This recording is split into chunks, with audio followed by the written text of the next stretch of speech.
नमस्ते। चलिए आज बात करते हैं औसत यानी एवरेज की। ये एक ऐसा शब्द है जो हम सब रोज सुनते हैं, पर क्या हम सच में जानते हैं कि इसके पीछे की कहानी क्या है? आइए इसे समझते हैं, क्योंकि ये सिर्फ एक नंबर से कहीं ज्यादा है। तो सबसे पहला और सबसे जरूरी सवाल, जब कोई कहता है औसत, तो उसका असली मतलब क्या होता है? ये एक ऐसा सवाल है जो हमें आंकड़ों की दुनिया में और गहराई तक ले जाएगा। चलिए एकदम शुरुआत से शुरू करते हैं। इससे पहले कि हम किसी मुश्किल चीज पर जाएं, ये समझना जरूरी है कि औसत की नींव क्या है। तो देखिए, सबसे सीधी सी बात यह है कि औसत, जिसे हम अरिथमेटिक मीन भी कहते हैं, किसी भी ग्रुप का एक सेंट्रल या टिपिकल वैल्यू खोजने का तरीका है। इसका फॉर्मूला बहुत सिंपल है। सारी संख्याओं को जोड़ दीजिए और फिर जितनी संख्याएं हैं उससे भाग दे दीजिए। इसको एक छोटे से उदाहरण से समझते हैं। मान लीजिए हमारे पास 3 नंबर हैं, 10, 20 और 30। पहला स्टेप, हम इन्हें जोड़ते हैं तो हमें मिलता है 60। दूसरा स्टेप, हम गिनते हैं कि कुल 3 नंबर हैं, और आखिर में हम 60 को 3 से डिवाइड करते हैं और हमें औसत मिल जाता है 20। आसान है ना? ठीक है, तो बेसिक्स तो हो गए। अब देखते हैं कि जब चीज़ें थोड़ी पेचीदा हो जाती हैं तब क्या होता है। अब हम औसत का इस्तेमाल एक जासूस की तरह करेंगे, किसी अनजान नंबर को खोजने के लिए। एक मजेदार पहेली के लिए तैयार हो जाइए। कल्पना कीजिए कि हमारे पास 5 गुप्त संख्याएं हैं और हमें बस इतना पता है कि उनका औसत 12 है।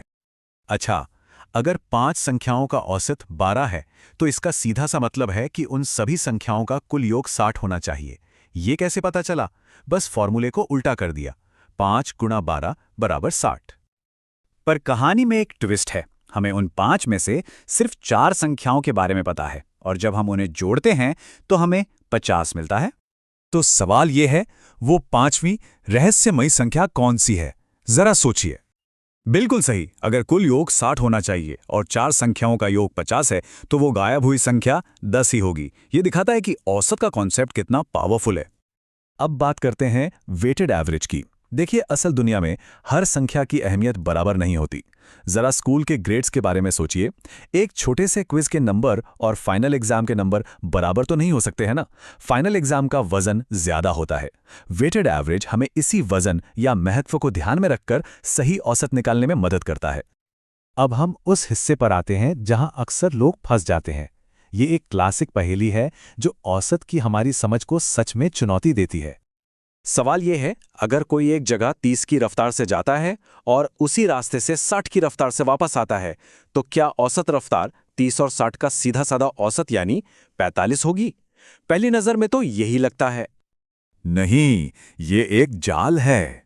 पहली बार में 45 जवाब बिल्कुल सही लगता है, लेकिन ये असल में गलत है। और ये एक बहुत ही आम गलती है। तो गलती हुई कहाँ? गलती ये सोचने में हुई कि दोनों यात्राओं में बराबर समय लगा। लेकिन सच तो ये है कि 30 मील प्रति घंटे की धीमी गति से जाने में ज्यादा समय लगता है। धीमी रफ्तार का मतलब है ज्यादा देर तक चलना। इसलिए जब दूरी बराबर हो तो औसत गति का सही फॉर्मूला है 2xy को x + y से भाग देना। इस केस में सही जवाब 40 मील प्रति घंटा है, 45 नहीं। ठीक है, अब जब हमने कुछ मुश्किल कॉन्सेप्ट्स को समझ लिया है, तो चलिए कुछ काम के ट्रिक्स और शॉर्टकट्स देखते हैं जो आगे काम आ सकते हैं। ये कुछ बेहतरीन नियम हैं। अगर हर संख्या में एक ही नंबर जोड़ा जाए तो औसत भी उतने से ही बढ़ जाता है। जब दो ग्रुप्स को मिलाना हो तो बस उनके कुल जोड़ को कुल संख्या से भाग दे दें। और हाँ, वो औसत गति वाला जाल हमेशा याद रखना।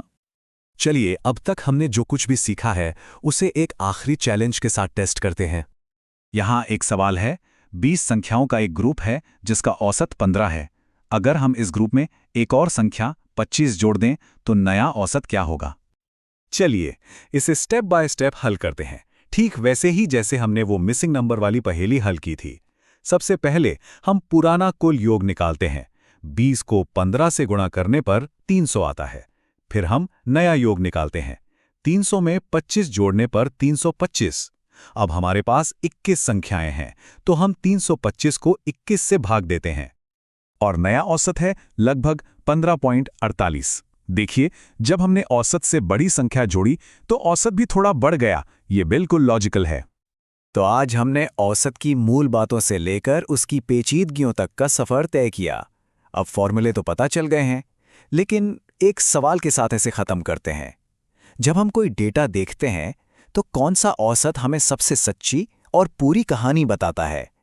ये एक ऐसा सवाल है जो हमें आंकड़ों का सिर्फ उपभोक्ता नहीं बल्कि एक आलोचक बनाता है।